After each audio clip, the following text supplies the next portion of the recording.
And welcome back, ladies and gentlemen, to the fastest 2 hours in talk radio. It's the Vinnie Eastwood Show, broadcasting live from New Zealand on American Freedom Radio. My very special guest joining me now is none other than the man who makes everyone work out. It's, of course, Dane Wigington. Welcome to the show. Hello, Vincent. Good to be back. Thanks for all your work toward the common good, my friend. Well, sometimes you wonder whether or not the thanks are enough, because it's the obligation that you do it for and not the thanks.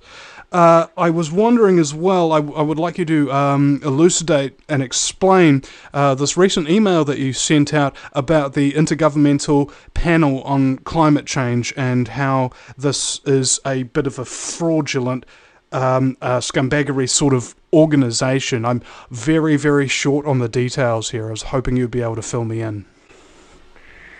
Well, certainly, to back up a little bit, I still want to thank you, because without people like you, a lot of things wouldn't have a voice. And I do feel gratitude toward you for that. So I realize it's an obligation. I feel the same obligation, but I never take for granted when people rise to that calling. About the IPCC, yes, their data is wrong. It's the Intergovernmental Panel on Climate Change. As you mentioned again, it's the largest scientific panel on any subject in human history. But their data is wrong in the opposite direction of what most want to believe, of what most have been told, what very powerful interests have tried to convince us of, that this is all alarmism, there's nothing wrong with the climate. We know from data on the ground, it's happening now. It's what I've said for over a decade. A few other people have said the same, because that's what the data indicated. There are feedback mechanisms triggered on planet Earth, many of them fueled by climate engineering itself. What we're told is mitigation for this. And we're seeing the results of this right now. Vincent, you've probably seen all the cold in the eastern U.S., right? Vincent? Sorry about that. I just had my mic muted there for a second. You've probably seen all the cold in the eastern U.S., correct? Absolutely. I've been talking to it's summer here, Dane, and when I'm talking to my friends in the States, they're like, dude, there's like 5 feet of snow out my front door. Okay, there is out their front door, but 14,000 feet up in the Sierra Nevadas, there's nothing. There's 15% of the usual snowpack. Temperatures are off the charts. In Northern California here, we were pushing 90 2 days ago. LA was in the 90s. In February. You don't hear a lot of talk about that. In fact, that should be a huge red flag to people everywhere. Who owns the media dissemination agencies like Weather Channel and Weather Central? The power structure owns them. Blackstone, Rothschilds. This is the kind of ownership we have of these sources of media. And what do they cover? Again and again and again. All they cover is the near-record snow in Boston, which they're going to try to whip up another engineered snowstorm just so they can hit that record and make that headline. It's all they talk about. They don't talk about the absolutely off-the-chart heat through the rest of the U.S. from about the center portion further west. I mean, we're astoundingly warm here. In fact, in Northern California, we've had 2 days all winter that dip below freezing. 2. The rest have been in the 50s, the 60s at night. So, again, people in the eastern U.S., which is where most of the population density is, it's where they have focused the constant cool downs. And in fact, and I've posted on this again and again and again, I hope people look at this, the postings under recent Geoengineering Watch, the most anomalously cold place for the entire 2014 year, and this is carried already into the statistics we have for January 2015, the most anomalously cold, below normal place on the planet Earth is the eastern half of the US 48. That should be a very big red flag to people, Vincent. It's all engineered, top to bottom. How exactly are they getting away with this? I mean, it's oh my God, it's driving me nuts, Dane. Hey, how I can look up, and I saw a chemtrail yesterday being laid over Auckland, and I'm just kind of thinking to myself, how can people really, really believe that those are ordinary clouds? And I think the main explanation that I keep coming to, it's really unfortunate and quite distressing, is that they don't care whether or not they're real clouds. They just are kind of oblivious. Well, that's the part that's even more frightening than a power structure that's clinically insane and completely out of control, is a population that's hopelessly out to lunch, that doesn't care at all. They're going to care soon. I promise you, they're going to care very soon. When nothing comes out of their tap in California, when they turn the spigot on and no water comes out, they're going to care at that point. But this is the paradox we face when we have, for example, in the United States, we have a U.S. military stating on the record, the greatest threat to U.S. national security of all is climate change. Now, again, let's remember that 65 years of climate engineering has destroyed the climate, or helped to destroy it. It's not the only cause, but it's mathematically the single greatest climate disrupting factor of all. So, yes, after 65 years of tearing the climate system apart, it's bound to be a threat, isn't it? And then we have the Obama administration stating on the record, the greatest threat the human race faces is climate change. How foolish can any American be to think that the government's going to ask our permission to engineer the climate? That's the epitome of absolute ignorance at that point. So, this stuff is in front of our face. It could not be more glaring. And we're confronting the climate science community on this. In fact, I have private meetings this Friday with Professor Guy McPherson, if you know who Guy is. I actually do, yeah. And I salute Guy's openness about speaking out toward the severity of the climate scenario, and Paul Beckwith as well, both on the AMIG group. You know what the AMIG group is, Vincent, the Arctic Methane Emergency Group? You heard of them? Not yet, but now I do. I would look them up and investigate. They're a lot of the frontline Arctic climate scientists, but although their data on what's happening on the ground is correct, and you've probably seen, Vincent, the big explosions of methane that are happening in certain places in Siberia. You've probably seen some of that. I've heard of those. I haven't seen graphics to that effect, unfortunately. Photographs are staggering. It looks like massive bomb craters where built up methane. We're talking about craters 200 feet deep, straight down, from methane blowing out of the tundra. It's thawing. We knew it would. It had to happen. So we have a frontline Arctic climate science group that is speaking out about this, but when this group states that climate engineering needs to be done, as if it hasn't been going on for 65 years already and doing nothing but harm, and one of the primary causal factors we're in the mess to begin with, that's where people like this are really, at this point, such sources of disinformation it could be considered criminal, in my opinion. So people have to learn to sift the baby from the bathwater. None of us like Al Gore. I mean, Al Gore is the epitome of the power structure. Carbon credits are nothing but a sham.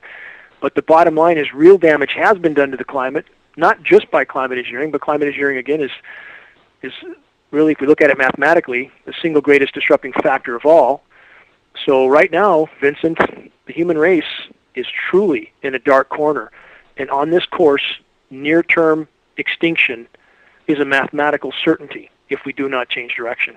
Now, isn't the IPCC and a number of environmental groups concerned about climate change, etc., advocating to a degree that they should spread particulates in the air?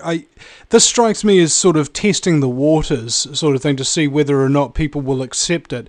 Even in Massey University here in New Zealand, there was a panel of scholars debating about whether or not we should be geoengineering, although I don't believe that they used that term in order to mitigate climate change. Maybe they're trying to prepare people slowly for what they're already doing.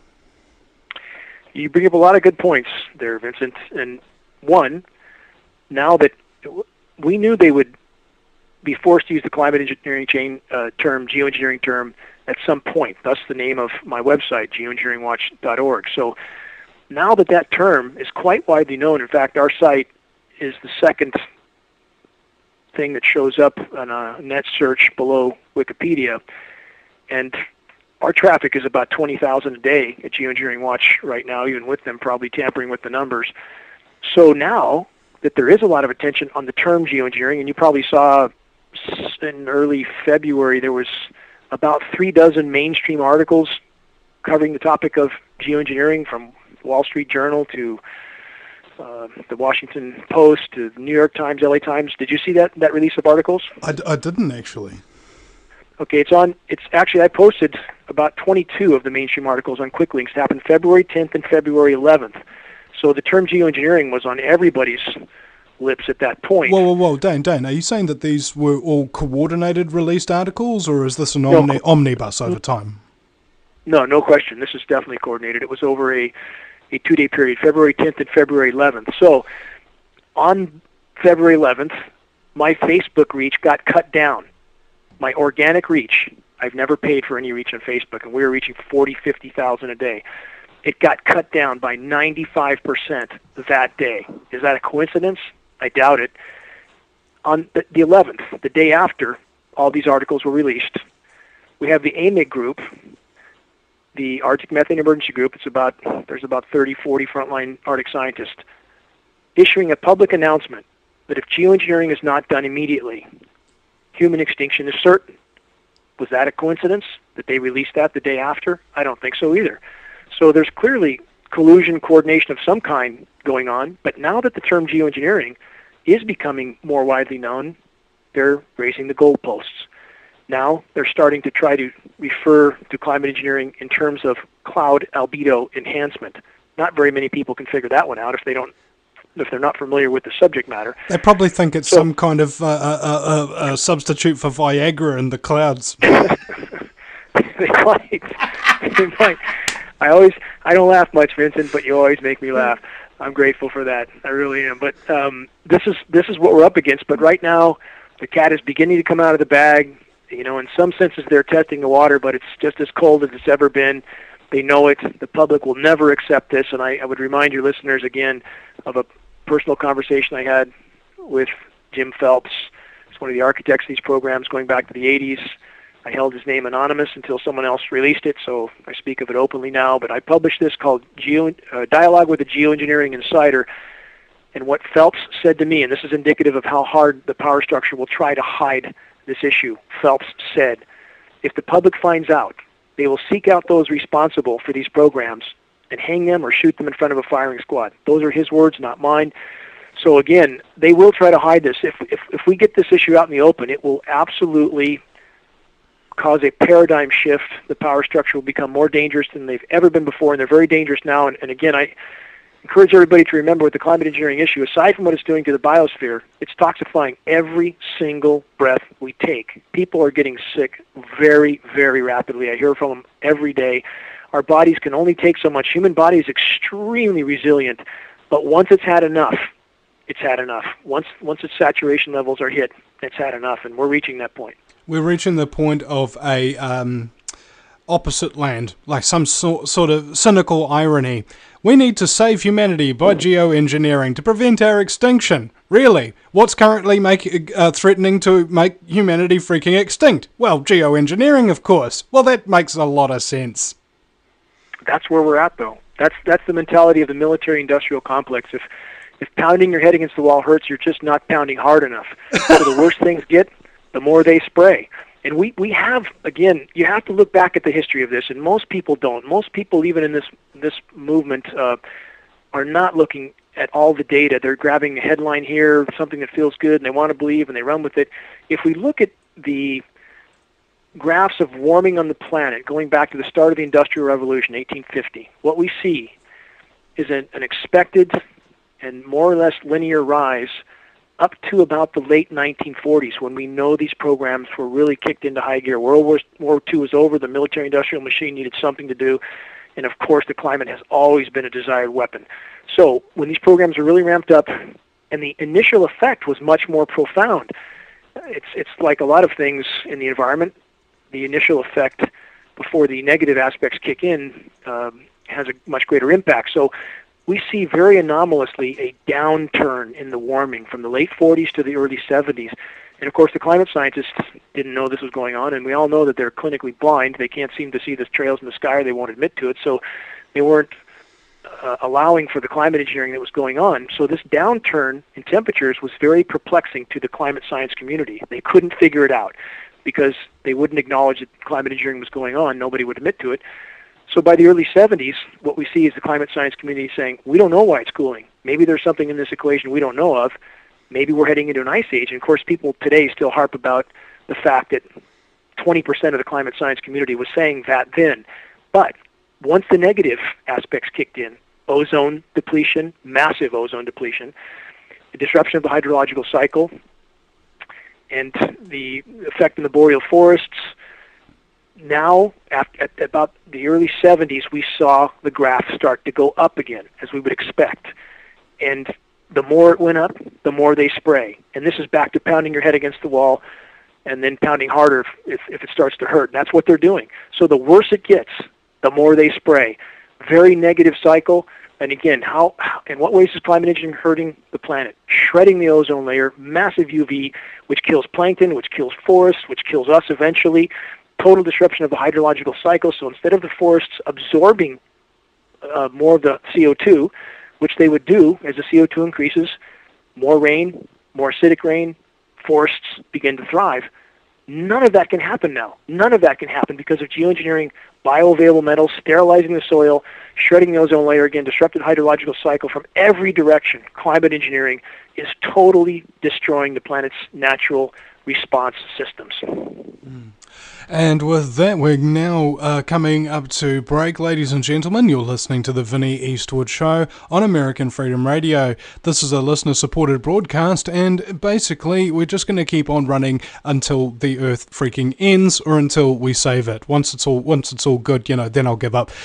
So, if you want to support me in my fight to expose scumbaggery and give a little bit of a platform to people who are also exposing scumbaggery, go to VinnieEastwoodShow.com and make a donation today. We'd very much appreciate it. We'll be right back in just a few minutes.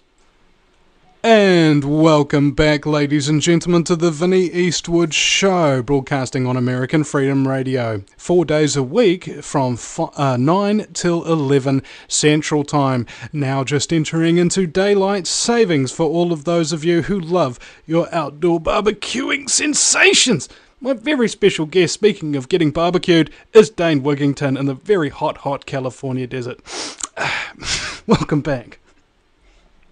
Thanks, Vincent. Yes, it is turning into a desert here. It used to be a boreal rainforest where I live, 70 inches of rain a year. No more. Trees are dying everywhere. No sounds in the forest. It's getting bad extremely rapidly. So that's another part of this equation, Vincent, that people need to understand. This equation is non-linear. Those who believe any changes in the climate take place over centuries or millennia, that is not always the case. Even with paleo data in the past, we have seen abrupt climate change, even naturally, over the course of a decade or even a few years. But now, given the unnatural effects to the climate, which include climate engineering, of course, we are in abrupt climate change. In fact, I would argue the data indicates we're in a runaway event right now. I think it was a line from Lawrence of Arabia, there is nothing in the desert, and no man needs nothing. And eventually I feel that that's what's going to be left for us to a large degree. Nothing. On this course, you're exactly right. You're exactly right. In fact, I don't know if you're by your email, but I sent you a few moments ago. It's called a HAM departure from normal high temperature map for the continental U.S. for today. Now, when you see this, the numbers you see in the yellows and oranges colors, those indicate how many degrees departure from normal we see. So we see all through the center part of the U.S.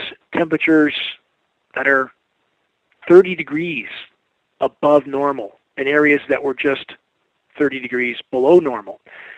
You can't have this kind of swing naturally without a lot of jet stream manipulation, a lot of chemical ice nucleation, which are part of the cool downs. In fact, on March 5th, we had temperatures in the lower 48 of the U.S. that were 35 degrees colder than the temperatures 150 miles from the North Pole. I'm looking at this now, and we're talking about on the border of Mexico and the Gulf of Mexico, -7 and -6 in Texas. No, that's departure from normal. So you have to remember this is a departure from normal high temperature. So where you see a -2, that means 2 degrees colder than normal, not -2.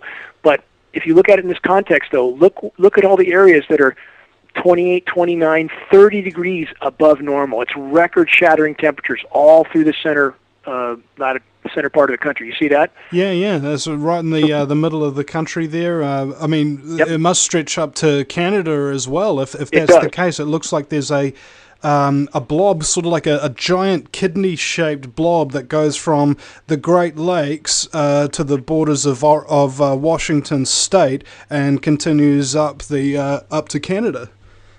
So what you're seeing here, though, with the exception of 2 states that are a degree or 2 below normal, the entire country is above normal to extremely far above normal. But you don't hear Weather Channel talking much about that. They're still ranting about the snow in Boston, which you see in Boston. They're 10 degrees above normal right now. So, again, the media is framing reality for a population, trying to create a certain perception, a certain division in the population, if you will, that's getting harder and harder and harder to maintain. Now, I don't know if you saw, there's big ice boulders or ice chunks washing up on the shores of New England. Did you see that? Sure, yeah. Okay, now did you see about the ice boulders that have appeared the last 4 years in Lake Michigan? You know about that? Yeah. Same scenario. This is chemical ice nucleation, and you can cause this to happen in temperatures that are far above freezing levels. In fact, the oceans off the coast of New England are at record highs, record-shattering highs. They're far above normal temperatures. Same with the Great Lakes. Earlier this year, we had the ice boulders at 40-degree temperatures. How is that possible with chemical ice nucleation? And people who don't understand this, for people who don't understand, it's going to seem impossible that this is technologically been feasible for decades. So, again, I encourage people to investigate, but this is how this sorts of phenomena are created in temperatures that are far above freezing. In fact, Vincent, in Northern California, I have 16 ponds on my land, and a lot of other owners around here have ponds as well. During the last chemically nucleated event, we noted ice on our ponds at pond water temperatures of about 40 degrees, nighttime lows that were 39, 40 degrees, daytime highs 65 degrees, 4 and 5 inches of ice for 3 weeks with that kind of temperature. Now, how is that possible? Chemical ice nucleation, and the reaction was so powerful, it was actually gassing water out of the ponds. They dropped about 3 feet in that time, which is absolutely unheard of. So, again, we're seeing the same kind of thing. We're hearing from farmers back east that are noticing that there's not the normal melt process going on with the snow. There's not the normal moisture coming off of it, and that's what we would expect. It's called sublimation. When you have a chemically nucleated material, it tends to sublimate like dry ice does. It converts from a solid to a gas and partially bypasses the liquid phase in this case. So we're seeing all of that. People who know nothing about geoengineering are noting that. So again, the geoengineers are using every tool in their box right now to create an illusion that the planet is, or parts of the planet are cold, when in fact, again, the eastern half of the U.S. lower 48, I'll send you a map on that in a moment here. You'll see it is by far the most the only anomalously cold zone in the entire world for the entire 2014 year. I've been trying to stop myself from having these rage attacks at the mainstream media of late, because although the fact that I threw my TV out a year ago, there's still all this mainstream media on Facebook and everything coming at me. And there was a comedian named Stephen Hughes in Australia who says, I don't watch television for 2 reasons. Number 1, I'm intelligent, and number 2, I have a temper. And it seems to me that this is a natural reaction to when somebody is telling you such blatant lies or committing such blatant omission as to be so out of touch with reality that you wonder how these people can live with themselves. And you wonder also how incompetent must they be if they truly believe the lies that they're spinning everybody else. And then a worse thought occurred to me. What if they don't believe it at all? What if they know? What if they purposely are lying to everybody and they're not just reading a script, that they're actually in on a scam? I think everything. You made a lot of very important points, and I think actually everything you said is true. Everything, every point. We have all aspects in this equation. We have those who truly have convinced themselves that what they're doing is for the common good. I think somehow there's a psychological defense mechanism in so much of academia and so much of the military-industrial complex that they convince themselves it must be for the common good because they can't face the fact that what they're doing amounts to omnicide, amounts to a destruction of all life. That is not just ecocide or genocide, but omnicide. So, again, in the case of Jim Phelps, if people read, and anybody can search this online, again, Dialogue with the Geoengineering Insider, they'll find that posted conversation. Clearly, he was convinced of what he was doing. And if you look at the dialogue, and I put commentary on that, I mean, the blindness, the absolute tunnel vision bubble mentality is so incredibly clear with him. And I know others in academia. I mean, I deal with these people fairly often, and they are just as blind. They are truly just as blind. Now, somewhere at the top, again, we have a sort of psychotic blindness in that, this is the common question that comes up with everybody. This can't be going on because they wouldn't do it to themselves. How many times and in how many ways have we shot down that argument? Where would we start with the amount of things that the power structure has done to themselves, has done to the planet, which will kill them eventually, from the nuclear explosions to depleted uranium ammunition to nuclear power? Where would we stop? I mean, they do this to themselves. Logic is like saying, oh, but a heroin addict wouldn't put their own life at risk just to get high. It's like, bro, that's what they do. It's like the career option, for F's sake. Exactly. In fact, that's a great example you just gave. It's a really good example. If you're by your computer, again, when you get a global map, let me know. It's a GISS map. Got it. And okay, if you look at that map, that covers the ground temperature readings. And by the way, on the ground temperature readings, what we have noted is, at least in the regions we have checked, an extreme difference between the official reading for the day and the actual temperature. But here's the caveat. That difference is not in the direction that most people want to believe. It's not an exaggeration of the temperature. It's an underreporting of the temperature. A friend of mine with the Union of Concerned Scientists measured for 6 months.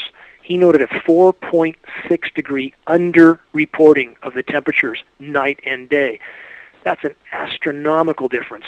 That means it's way, way warmer than we're being told. So if you look at that map, where do you see the most blue zone on the whole map? The eastern half. Eastern seaboard, yeah. Eastern half, yep, that's exactly right. So while we have record warm temperatures in Alaska, in fact, for the second year in a row, the Iditarod dog sled race, you've probably heard of that, the famous dog sled race in Alaska, no snow. No snow in Alaska. What a surprise. Got plenty of it in Boston, right at sea level, but you have nothing in Alaska. So these are the reports that people aren't being given. And again, it's important to remember, who would want you to think geoengineering is working, that the planet's cooling? The geoengineers, the power structure. And basically, Vincent, what they're doing right now is trying to keep the population confused and divided and occupied while they're digging in, preparing for total collapse, and they are, preparing for World War III or whatever other card they will play once the curtain begins to get pulled back and they're dangerous. They're simply creating a lot of smoke, mirrors, and confusion while they are preparing for what's coming, and at the same time fueling what's coming, because it's important for people to understand, although geoengineering can and does create large-scale regional cooling, which for the military-industrial complex is a success for them. Doesn't matter that it's toxic and killing everything, including us. That cooling comes at the cost of a worsened overall warming. Climate engineering is making the warming far worse, stopping the planet from responding as it otherwise would. It's a disaster from top to bottom. How exactly do you think that people are going to be able to survive this? I mean, are we any closer to stopping these people?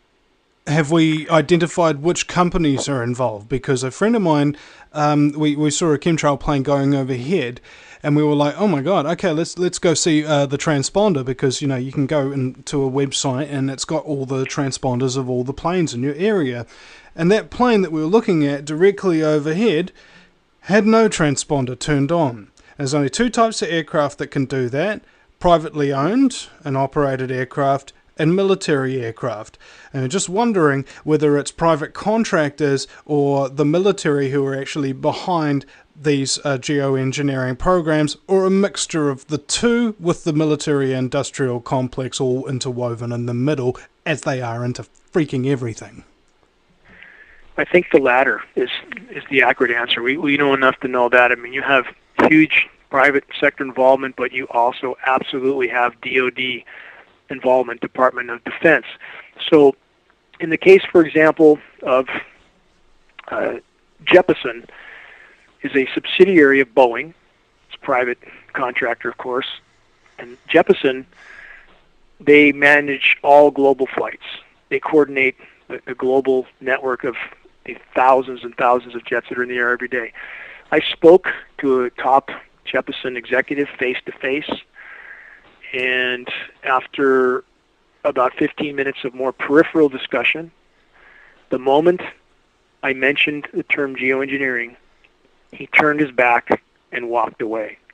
Obviously, was not about to go there, was not about to even discuss the subject, clearly involved. So, again, it's the most tangled web of cooperating entities, agencies, countries. We clearly have collusion between otherwise opposed powers, China, Russia, U.S., absolutely all covering each other on this issue. This is the issue they won't disclose, or won't, at least not yet, won't tell on the other one, because they're all doing it. They're all at this. So not only do we have governments carrying this out on their own populations, we have opposing powers doing who knows what to each other. I mean, it's a virtual war zone in the atmosphere, and we will all pay the price. And in fact, are you familiar with Abby Martin on RTTV? Not yet. Okay. She just... RTTV is Russia Today. It's an international news network. And Abby Martin had a big show there. And I dialogued with Abby several times on this issue, and it was clear that at one point when at the end of 2013, Russia requested that the IPCC, again, the Intergovernmental Panel on Climate Change, Putin requested that they address the subject of geoengineering. Otherwise, the IPCC wouldn't have had a single word about that issue. The largest scientific panel in human history, not a single word about the single greatest climate-disrupting factor of all. That's how totally dysfunctional and really, to go deeper, it's the climate community at this point is a mechanism of deception for the public.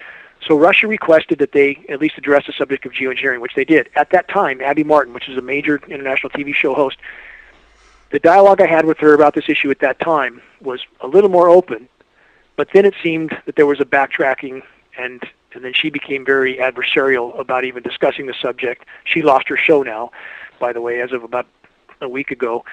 So it seems that the major powers are retracting into their bunkers, if you will. They're covering each other on this issue. They're all at it. They're absolutely all at it. We can see it on radar. So you have a lot of strange alliances here, if you will, Vincent, from private sector to governments to competing governments.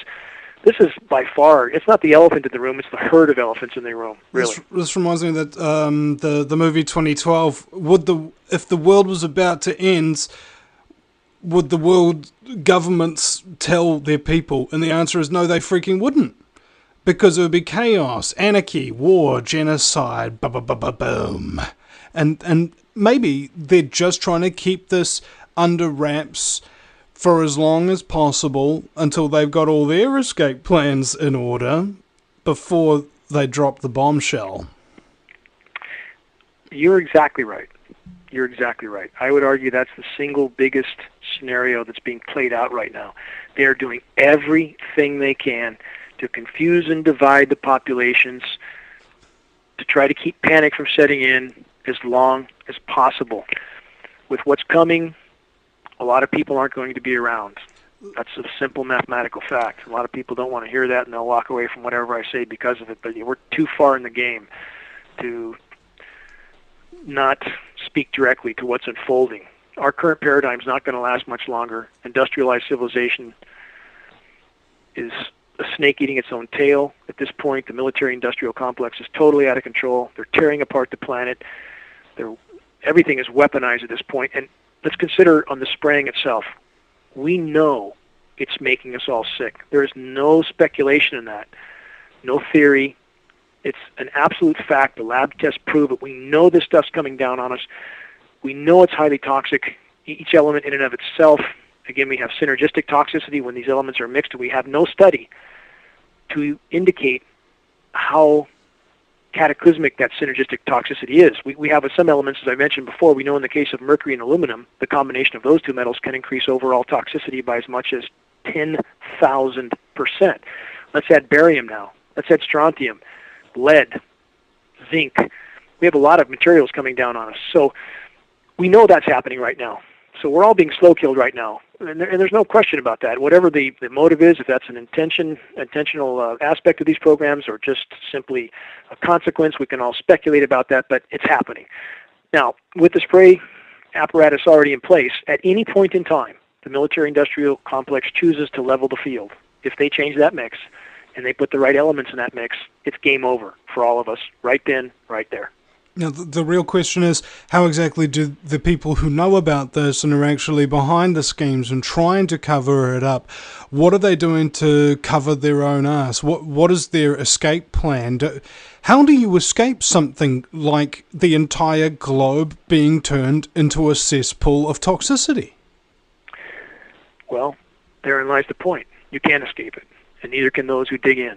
You can't escape this. They might be able to hide out in their bunkers for a while, but if we stay on this current trajectory, mathematically speaking, life on Earth is over, and not just human life. I mean, we're heading right now toward a scenario called Venus syndrome. We don't know if that'll play out. Frankly, we're on uncharted territory, and when we have the IPCC and the Arctic Methane Emergency Group with certain trajectories and certain scenarios, when they are missing the biggest piece to the puzzle of all, climate engineering, when they're lying, and they are lying. I mean, they are lying prolifically. It's unimaginable. It's criminal. But when they are omitting the biggest factor of all, if climate engineering stopped, how tenacious would the Earth's life response be? I would argue it will be beyond what we could imagine. The planet has always survived everything that's happened to it, but right now it's literally chained with climate engineering at a scale that it can't function. The planet can't function. So we don't know what that variable is. If climate engineering stopped, we can speculate. We know the hydrological cycle will be furious. There will be deluge around the planet. And this notion that the warming causes overall drought is an absolute lie. It's totally contradictory to the laws of physics. The only thing causing the high percentage of protracted drought around the planet, South America, North America, Africa, and a lot of other places, Australia, is climate engineering. When you put particulates in the atmosphere, you block sunlight. You block sunlight, light photons don't knock loose molecules in the water, reduces evaporation, you reduce wind overall, which also reduces evaporation, hugely negative cycle. So there are so many lies being told right now, so many. And the effort to hide geoengineering is astounding. But Vincent, when you say the people are carrying this out and knowing that they will do this themselves, how many examples do we have of that? People who should know what they're doing is going to hurt them, but they do it. Those who carry out this kind of insanity. Let's look at the nuclear blasts. How many films do we have of troops with their goggles on out in the ditch? And they get a little, the shock wave hits them, and nobody seems alarmed that they just got exposed to tremendous amounts of radiation, and they do it because they were told to. They were told, put your goggles on, hop in the trench, and see what happens. Same with depleted uranium ammunition. For those listeners who don't know what that is, the ammunition that our country uses is in many cases radioactive. It's the radioactive waste from nuclear power plants.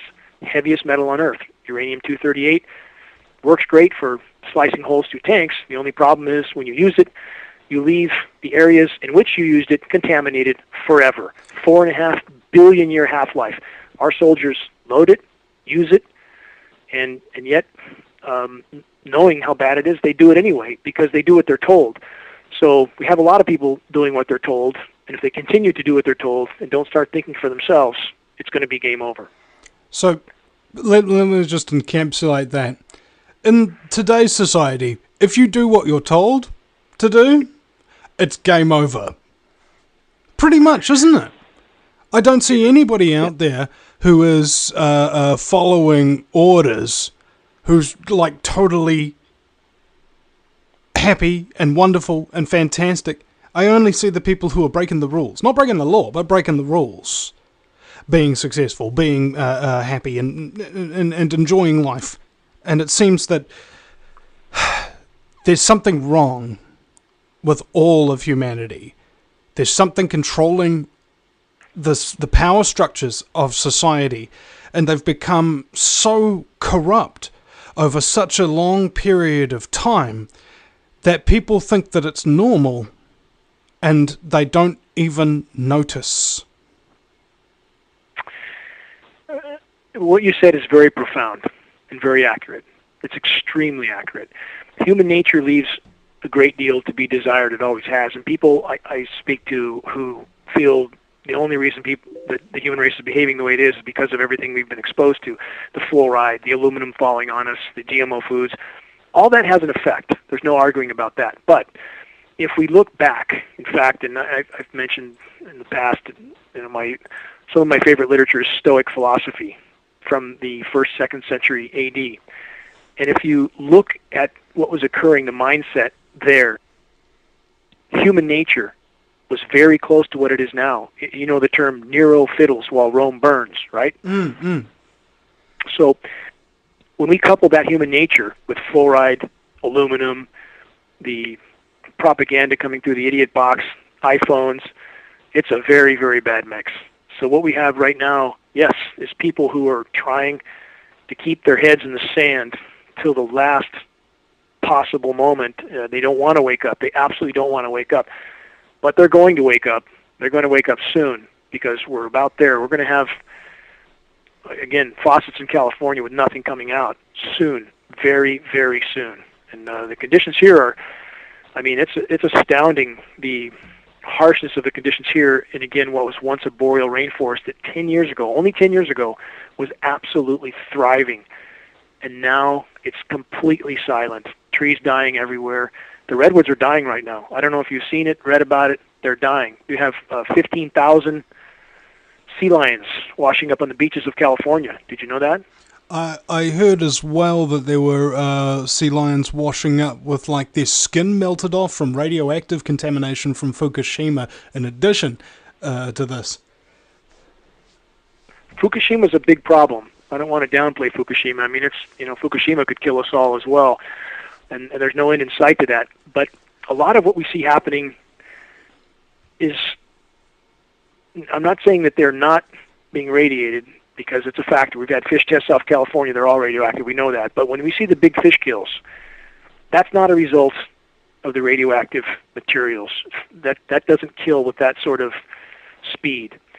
What we appear to be seeing is gassing from the seafloor as the oceans warm tremendously. We're seeing CH4 and CS2, methane and hydrogen sulfide gassing from the seabed, and that creates anoxic and hypoxic zones, hypoxic low oxygen, anoxic no oxygen.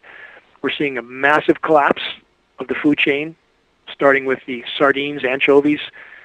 They're completely collapsing. In fact, I think they've gone from historic numbers in the tens of millions of tons to 150,000 tons left right now. We're talking about 2-3% of the original population, almost nothing. So we're seeing a collapse of the food chain. These seals are starving to death. There's infections that come with that. We're seeing the starfish wasting disease that, it looks like it may be related to the rapidly growing acidity of the oceans, which not many people talk about that. Ocean's 30% more acidic than it was at the start of the Industrial Revolution. What we face, Vincent, is converging catastrophes. Everything is connected, as we should already know on planet Earth. Nature is all interconnected, and it's all collapsing at once.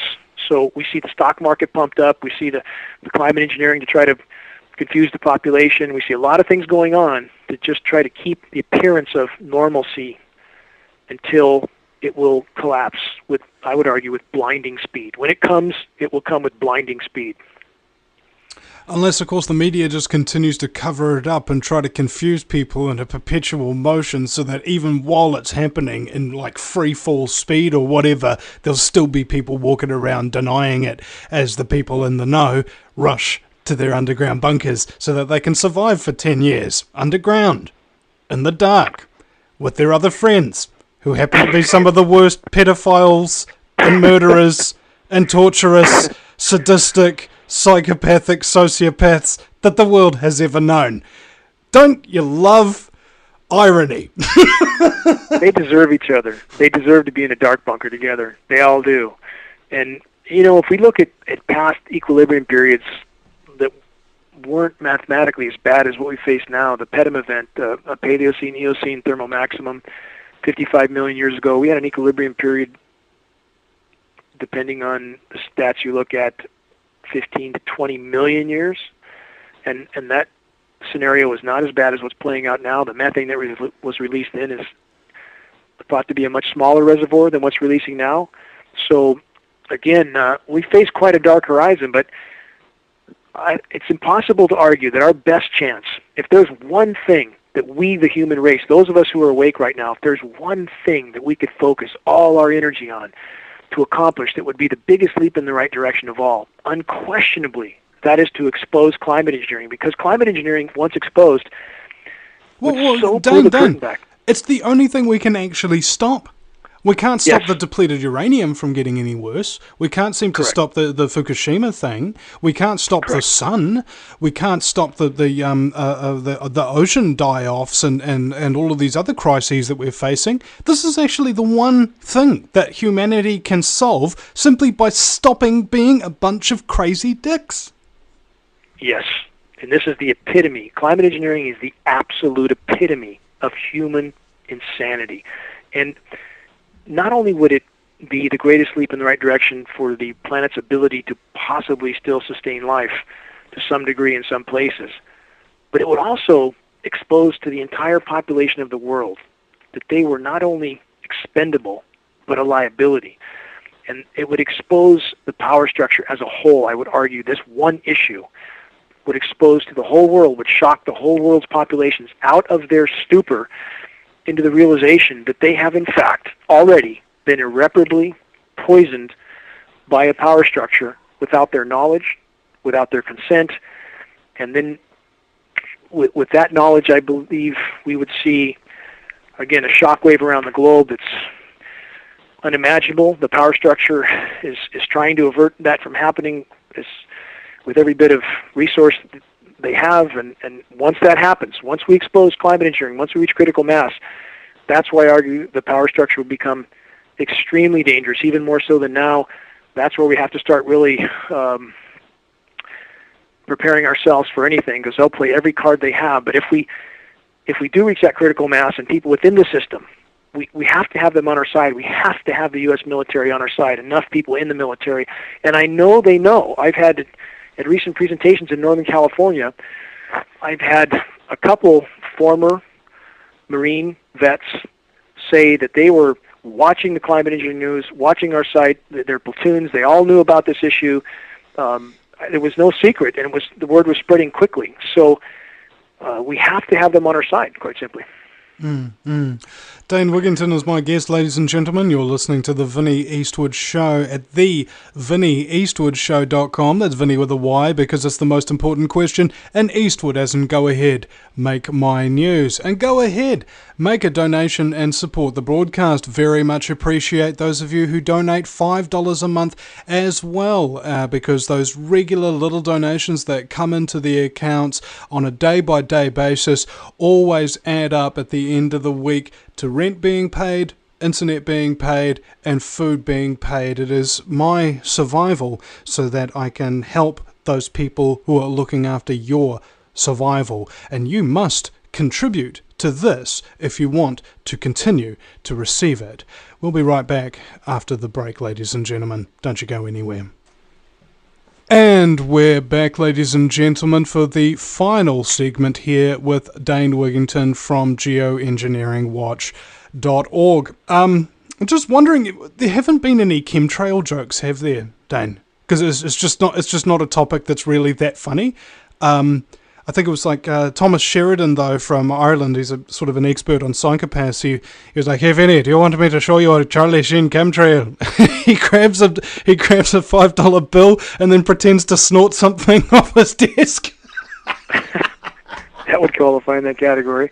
If I could back up to what you said before the break, Vincent, I hope that your listeners respond to keeping you going, keeping your show going. You have a very, very unique and effective approach with this issue, with all issues.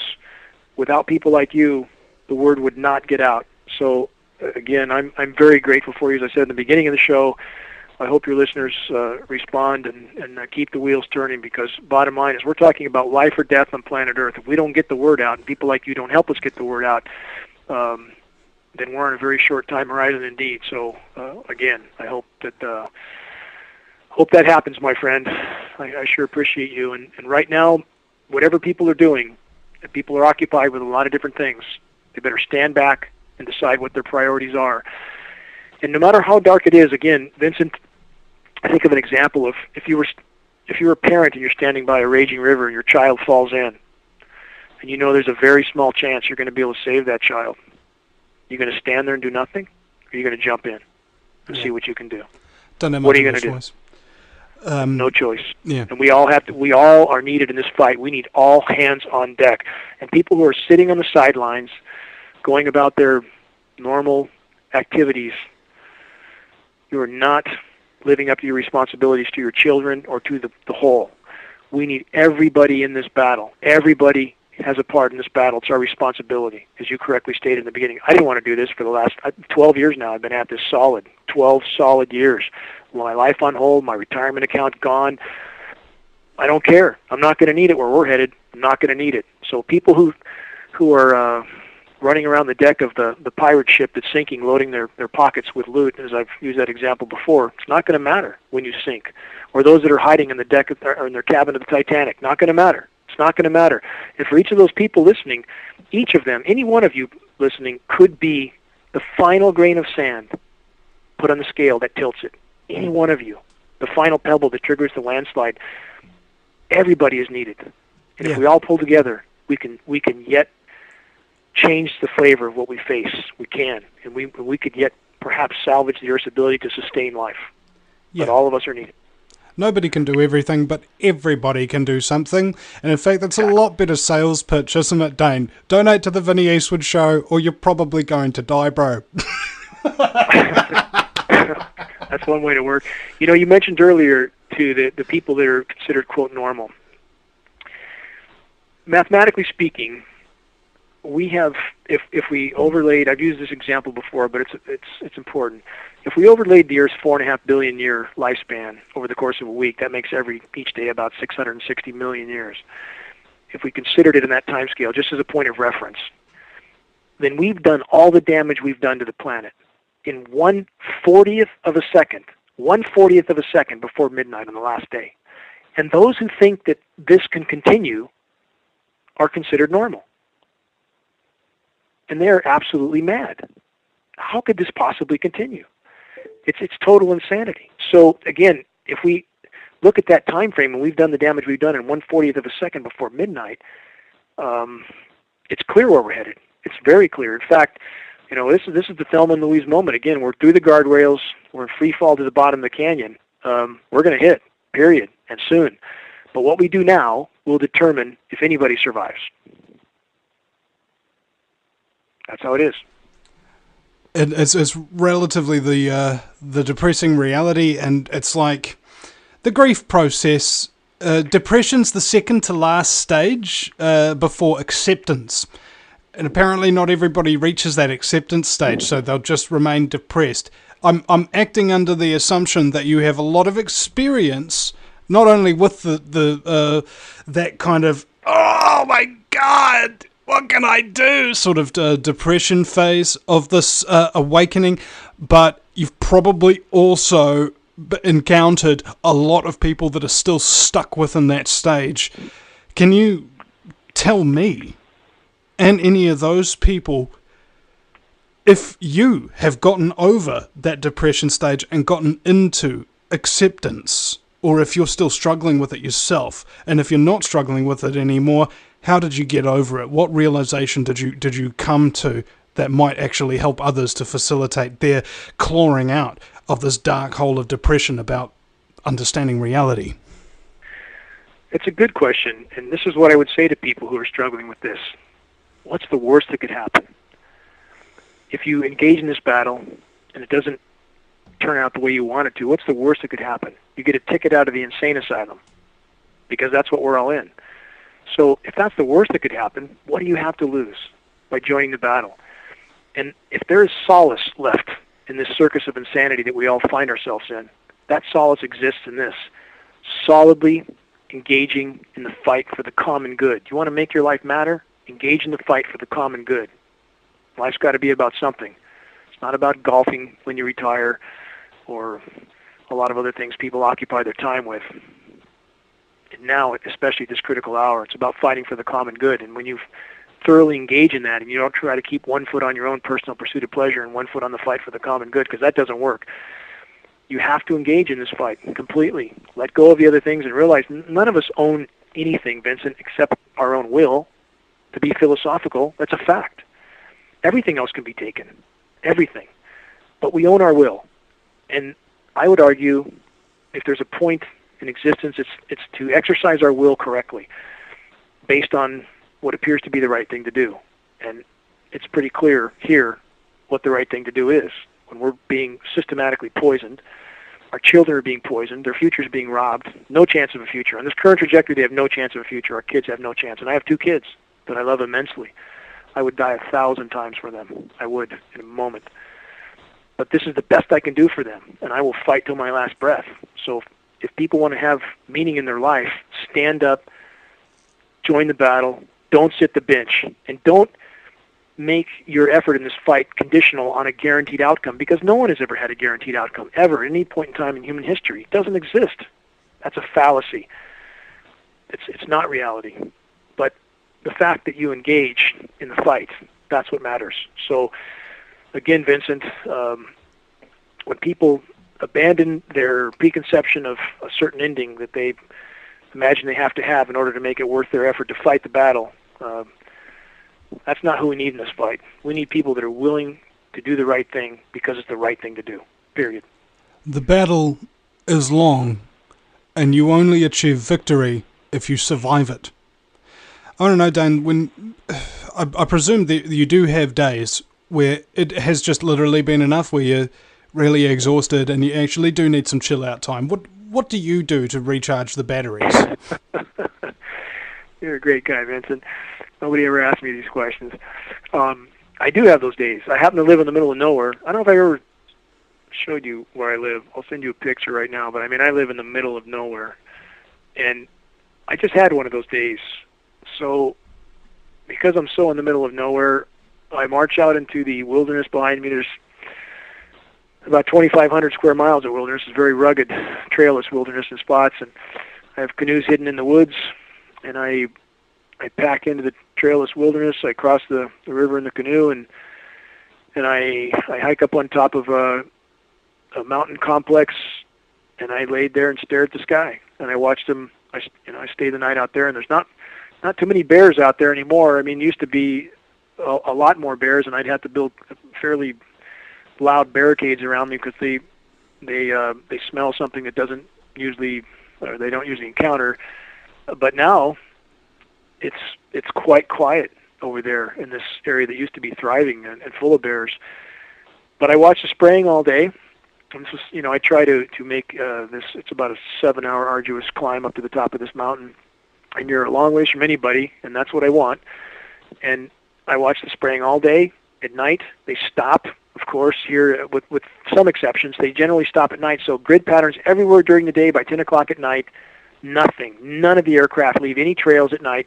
These simple observations that anybody could figure out if they simply tried, and they got rid of their preconditioning and their programming. But people aren't trying.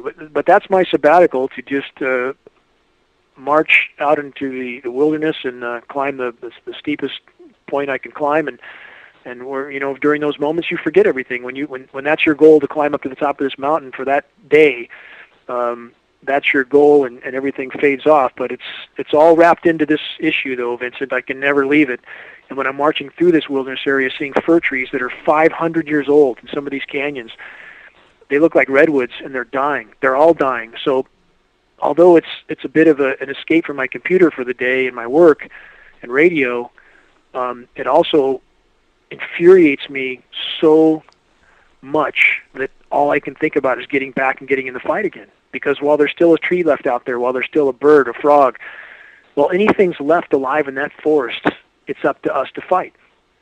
It's up to all of us to fight. It's the inescapable one, isn't it? And I was just wondering about this the other day, is that when I try to relax, what I do is I sit down and watch a movie, And the thing that really pisses me off is that all the movies have kind of conspiratorial elements into them, or Freemason symbols or something. So it's just like you said, you can't really ever switch off. And I don't think the point is to switch off. I don't think the point is to escape. I think it's more to remind yourself about what you're fighting for by doing things that you enjoy. I mean, imagine if you were going to die and you've been told that for a decade, that you're going to die in this fight, and you never remind yourself of what you're even fighting for, of what you're even risking your life for. That is when you lose your motivation. That is when you know that you have lost touch with everything that matters. When you're in the fight too long and you forget everything. If there was ever a point in human history that had the most gravity, the most importance, it's now. It's right now. We're in that time. All is at stake. All is at stake. And people need to break their programming. They absolutely need to shatter their programming. And the time to rise to the occasion is now. It's absolutely right now. And the only defeat there is in not having tried. That's all. That's the only place defeat lies, is in not having tried. So that's an individual choice. But I hope people make it, because we do see a lot of people, I know a lot of people who know this is going on, and they've simply sat back down on the bench. And they'll have to get up soon, because we're headed toward markets that won't have any food in the It's not that far away. It's not far away at all. In fact, global pelagic fish populations are, at this point, it's a 95% decline. Bluefin tuna population, 97% decline. It looks like, statistically, Vincent, we're up to 300 species a day of plant and animal going extinct. Not going to continue this way much longer. There's no question about that. It's a mathematical certainty. So, again, none of us have any guarantees for life. We never have. But there's situations, Vincent, where the most astounding things happen. In fact, there's a story that, it's a true story. I saw the documentary on it, an airliner that blew up at 20,000 feet. Now, if you were told that you were in an airliner that was going to blow up at 20,000 feet, you would assume your chances for survival were zero. But in fact, a woman from such an airliner landed, still strapped to her seat, unharmed, in a jungle. What are the odds? What are the odds? So no matter how dark our horizon looks, we don't know what the outcome will be. But certainly we know if we sit on the bench and do nothing, we know what the outcome will be then. But if we're able to work together and expose this issue, this climate engineering issue, which is truly the most important issue, if we look at all the ramifications, from the simple fact that we're not going to be thinking clearly much longer if we keep breathing this stuff. It's making us sicker, cognitively dysfunctional. It's killing us. It's quite literally killing us, in addition to the whole planet. So from many different directions, I think it's impossible to argue that climate engineering is the most important issue, even about Fukushima, because we can't solve Fukushima if we can't think clearly. And we're not going to think clearly much longer given the air we're breathing from climate engineering. So again, this is the rational choice for the priority issue, and if we could expose this issue, again, giant leap in the right direction, the biggest leap we could take. Last thing I wanted to ask you about, we have about 5 minutes left in the broadcast, is about nanotech. There's been a lot of speculation and people claiming that there are nanobots within the chemtrails that we're breathing in and they're replicating inside our bodies or something like that. Have you heard anything to this effect? Well, certainly you know there's technology for self-replicating particles. It may be a part of some of the experimentation. I can't conclusively say that, and I don't know that anybody can. But I will say this, that those are really trying to help spread this issue. I would not lead with that punch to someone who doesn't know about this issue. In fact, the more simple we can make this equation, the more effective we will be at sounding the alarm.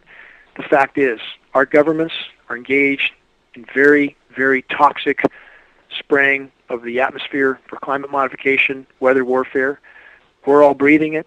It's poisoning us. If it continues, we're done. That's very simple. That's a simple message, and people are more able to understand that simplicity, because right now, Vincent, as you know, a lot of people aren't able to digest a whole lot. They're too distracted with iPhones and this and that. If the message is not very simple, they will regurgitate it all, and they won't get any of it. They won't absorb any of it. So the more simple we keep that message, the better. But I would, to corroborate what you're saying, there is likely a great deal of experimentation going on that we can't fully know about, probably much more than we would want to know about.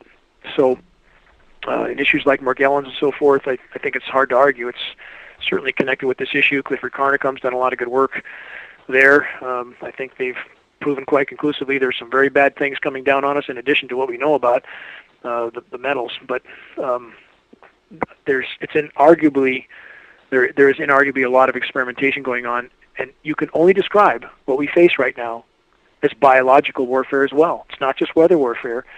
When we know what's coming down on us is extremely toxic, we know we're breathing it, we know the power structure knows, and they're doing it anyway.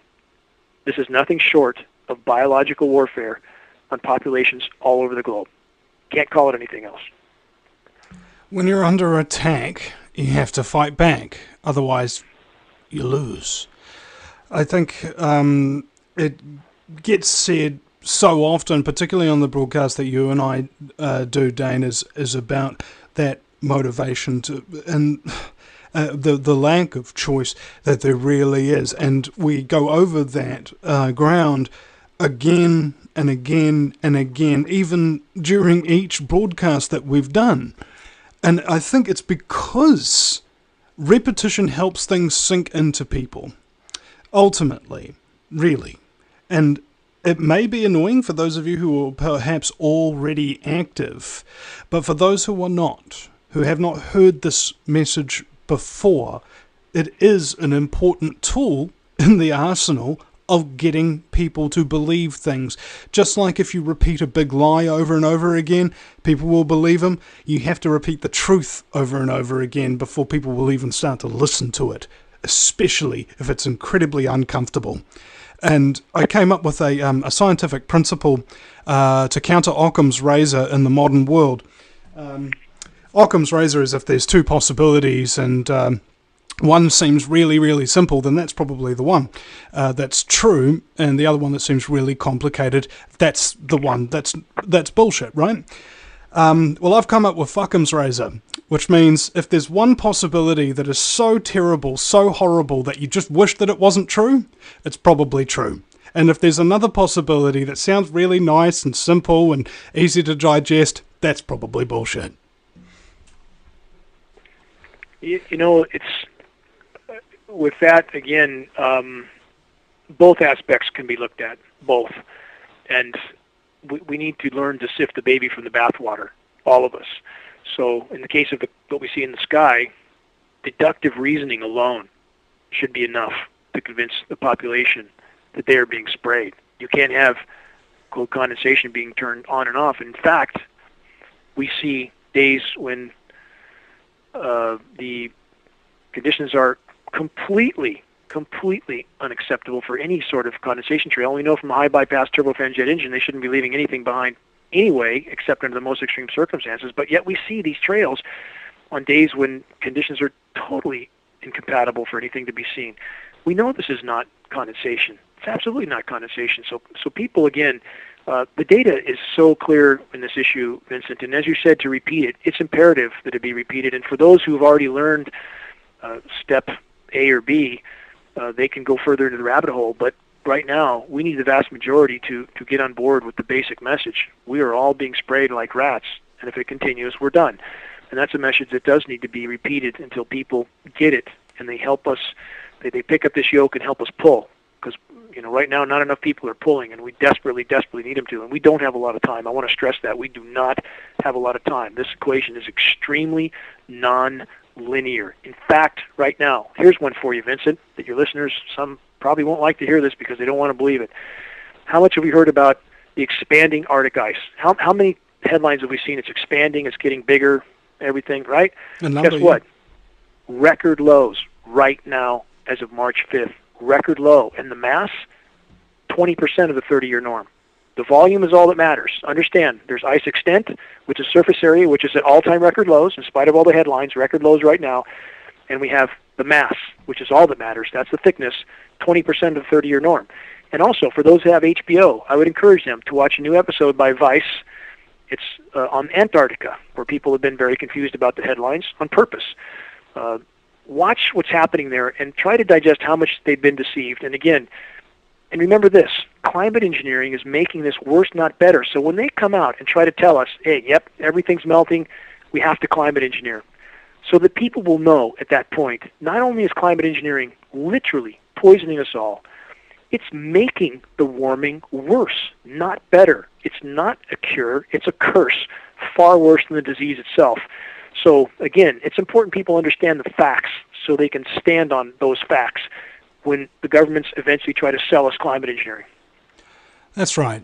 If somebody's trying to scam you, it's important that you're not suspicious. Because if you are suspicious, they won't be able to scam you, bro. My very special guest has been Dane Wigington. Thank you very much for your time today, sir. And the website is geoengineeringwatch.org. Any choice phrases before we go? Just this. People should arm themselves with credible data. We have flyers they can download for free. They can make their own, but make it credible. And we have a smaller informational card we're going to post soon that people can download for free. You can get those made for a penny a piece. A penny a piece if you get any kind of quantity. And that can be enough to introduce the issue to people. Arm yourself with credible data. Don't just point at the sky and rant, but help us. We need everybody. Everybody is needed in this battle. Yeah. Annoy the living hell out of everybody who denies that this issue is a reality. Don't tolerate them calling you a conspiracy theorist. Call them something back, like a coincidence theorist. You think everything happens by sheer coincidence, don't you, bro? Even when it's like blistering hot in the middle of the desert. Oh, it must be ice particles, bro. That's the only explanation. You're a freaking brainwashed person. It's not necessarily your fault, but once you realize that you are brainwashed and you continue to act like you're brainwashed, then it is your fault.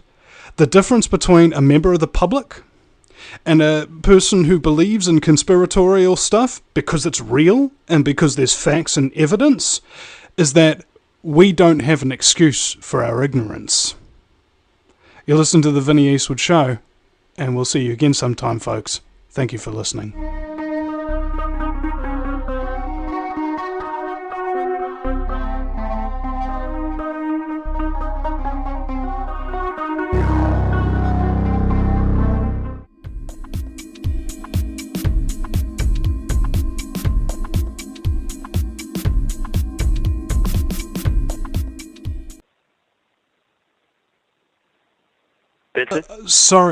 Sorry about that. I just had my mic muted there for a second. You've probably seen all the cold in the eastern U.S., correct? Oh, absolutely. I've been talking to it's summer here, Dane, and when I'm talking to my friends in the States, they're like, dude, there's like 5 feet of snow out my front door. Okay, there is out their front door, but 14,000 feet up in the Sierra Nevadas, there's nothing. There's 15% of the usual snowpack. Temperatures are off the charts. In Northern California here, we were pushing 90 2 days ago. LA was in the 90s. in February, you don't hear a lot of talk about that. In fact, that should be a huge red flag to people everywhere. Who owns the media dissemination agencies like Weather Channel and Weather Central? The power structure owns them. Blackstone, Rothschilds. This is the kind of ownership we have of these sources of media. And what do they cover? Again and again and again. All they cover is the near-record snow in Boston, which they're going to try to whip up another engineered snowstorm just so they can hit that record and make that headline. It's all they talk about. They don't talk about the absolutely off-the-chart heat through the rest of the U.S. from about the center portion further west. I mean, we are astoundingly warm here. In fact, in Northern California, we've had 2 days all winter that dip below freezing. 2. The rest have been in the 50s, the 60s at night. So, again, people in the eastern U.S., which is where most of the population density is, it's where they have focused the constant cool downs. And in fact, and I've posted on this again and again and again, I hope people look at this, the postings under recent Geoengineering Watch, the most anomalously cold place for the entire 2014 year, and this is carried already into the statistics we have for January 2015, the most anomalously cold, below normal place on the planet Earth is the eastern half of the US 48. That should be a very big red flag to people, Vincent. It's all engineered, top to bottom. How exactly are they getting away with this? I mean, it's oh my God, it's driving me nuts, Dane. Hey, how I can look up, and I saw a chemtrail yesterday being laid over Auckland, and I'm just kind of thinking to myself, how can people really, really believe that? From methane blowing out of the tundra, it's thawing. We knew it would. It had to happen. So we have a Frontline Arctic Climate Science group that is speaking out about this, but when this group states that climate engineering needs to be done, as if it hasn't been going on for 65 years already and doing nothing but harm, and one of the primary causal factors were in the mess to begin with, that's where people like this are really, at this point, such sources of disinformation, it could be considered criminal, in my opinion. So people have to learn to sift the baby from the bathwater. None of us like Al Gore. I mean, Al Gore is the epitome of the power structure. Carbon credits are nothing but a sham. But the bottom line is real damage has been done to the climate, not just by climate engineering, but climate engineering, again, is really, if we look at it mathematically, the single greatest disrupting factor of all. So right now, Vincent, the human race is truly in a dark corner. And on this course, near-term extinction is a mathematical certainty if we do not change direction. Now, isn't the IPCC and a number of environmental groups concerned about climate change, etc., advocating to a degree that they should spread particulates in the air? This strikes me as sort of testing the waters sort of thing to see whether or not people will accept it. Even in Massey University here in New Zealand, there was a panel of scholars debating about whether or not we should be geoengineering, although I don't believe that they used that term, in order to mitigate climate change. Maybe they're trying to prepare people slowly for what they're already doing.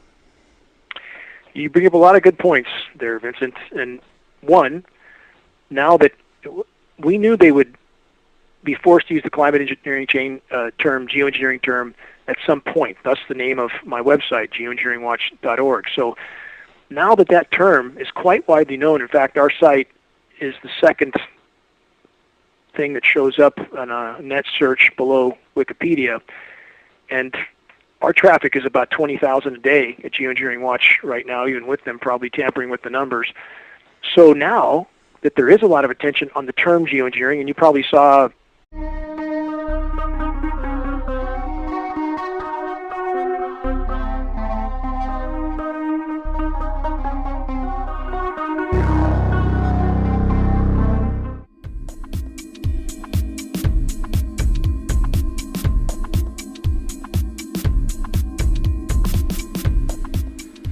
And welcome back, ladies and gentlemen, to the fastest 2 hours in talk radio. It's the Vinnie Eastwood Show, broadcasting live from New Zealand on American Freedom Radio.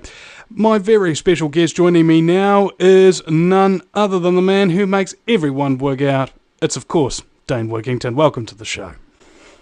Hello, Vincent. Good to be back. Thanks for all your work toward the common good, my friend. Well, sometimes you wonder whether or not the thanks are enough, because it's the obligation that you do it for and not the thanks. I was wondering as well, I would like you to elucidate and explain this recent email that you sent out about the Intergovernmental Panel on Climate Change and how this is a bit of a fraudulent scumbaggery sort of organisation. I'm very, very short on the details here. I was hoping you'd be able to fill me in. Well, certainly, to back up a little bit, I still want to thank you, because without people like you, a lot of things wouldn't have a voice. And I do feel gratitude toward you for that. So I realize it's an obligation. I feel the same obligation, but I never take for granted when people rise to that calling. About the IPCC, yes, their data is wrong. It's the Intergovernmental Panel on Climate Change. As you mentioned again, it's the largest scientific panel on any subject in human history. But their data is wrong in the opposite direction of what most want to believe, of what most have been told, what very powerful interests have tried to convince us of, that this is all alarmism, there's nothing wrong with the climate. We know from data on the ground, it's happening now. It's what I've said for over a decade. A few other people have said the same, because that's what the data indicated. There are feedback mechanisms triggered on planet Earth, many of them fueled by climate engineering itself. What we're told is mitigation for this. And we're seeing the results of this right now. Vincent, you've probably seen all the cold in the eastern U.S., right? Those are ordinary clouds. And I think the main explanation that I keep coming to, it's really unfortunate and quite distressing, is that they don't care whether or not they're real clouds. They just are kind of oblivious. Well, that's the part that's even more frightening than a power structure that's clinically insane and completely out of control, is a population that's hopelessly out to lunch, that doesn't care at all. They're going to care soon. I promise you, they're going to care very soon. When nothing comes out of their tap in California, when they turn the spigot on and no water comes out, they're going to care at that point. But this is the paradox we face when we have, for example, in the United States, we have a U.S. military stating on the record, the greatest threat to U.S. national security of all is climate change. Now, again, let's remember that 65 years of climate engineering has destroyed the climate, or helped to destroy it. It's not the only cause, but it's mathematically the single greatest climate disrupting factor of all. So, yes, after 65 years of tearing the climate system apart, it's bound to be a threat, isn't it? And then we have the Obama administration stating on the record, the greatest threat the human race faces is climate change. How foolish can any American be to think that the government's going to ask our permission to engineer the climate? That's the epitome of absolute ignorance at that point. So, this stuff is in front of our face. It could not be more glaring. And we're confronting the climate science community on this. In fact, I have private meetings this Friday with Professor Guy McPherson, if you know who Guy is. I actually do, yeah. And I salute Guy's openness about speaking out toward the severity of the climate scenario, and Paul Beckwith as well, both on the AMIG group. You know what the AMIG group is, Vincent, the Arctic Methane Emergency Group? You heard of them? Not yet, but now I do. I would look them up and investigate. They're a lot of the frontline Arctic climate scientists, but although their data on what's happening on the ground is correct, and you've probably seen, Vincent, the big explosions of methane that are happening in certain places in Siberia. You've probably seen some of that. I've heard of those. I haven't seen graphics to that effect, unfortunately. Photographs are staggering. It looks like massive bomb craters where built up methane. We're talking about craters 200 feet deep, straight down. In early February, there was about 36 mainstream articles covering the topic of geoengineering, from Wall Street Journal to the Washington Post to the New York Times, LA Times. Did you see that release of articles? I didn't actually. Okay, it's actually, I posted about 22 of the mainstream articles on quick links happened February 10th and February 11th. So the term geoengineering was on everybody's lips at that point. Whoa, Dane, are you saying that these were all coordinated released articles, or is this an omnibus over time? No question. This is definitely coordinated. It was over a 2-day period, February 10th and February 11th. So on February 11th, my Facebook reach got cut down. My organic reach, I've never paid for any reach on Facebook, and we were reaching 40, 50,000 a day. It got cut down by 95% that day. Is that a coincidence? I doubt it. On the 11th, the day after all these articles were released, we have the AMIG group, the Arctic Methane Emergency Group. There's about 30, 40 frontline Arctic scientists issuing a public announcement that if geoengineering is not done immediately, human extinction is certain. Was that a coincidence that they released that the day after? I don't think so either. So there's clearly collusion, coordination of some kind going on, but now that the term geoengineering is becoming more widely known, they're raising the goalposts. Now they're starting to try to refer to climate engineering in terms of cloud albedo enhancement. Not very many people can figure that one out if they're not familiar with the subject matter. They probably think it's some kind of a substitute for Viagra in the clouds. They might. I don't laugh much, Vincent, but you always make me laugh. I'm grateful for that. I really am. But this is what we're up against. But right now, the cat is beginning to come out of the bag. You know, in some senses, they're testing the water, but it's just as cold as it's ever been. They know it. The public will never accept this. And I would remind your listeners again of a personal conversation I had with Jim Phelps. He's one of the architects of these programs going back to the 80s. I held his name anonymous until someone else released it, so I speak of it openly now. But I published this called Dialogue with a Geoengineering Insider. And what Phelps said to me, and this is indicative of how hard the power structure will try to hide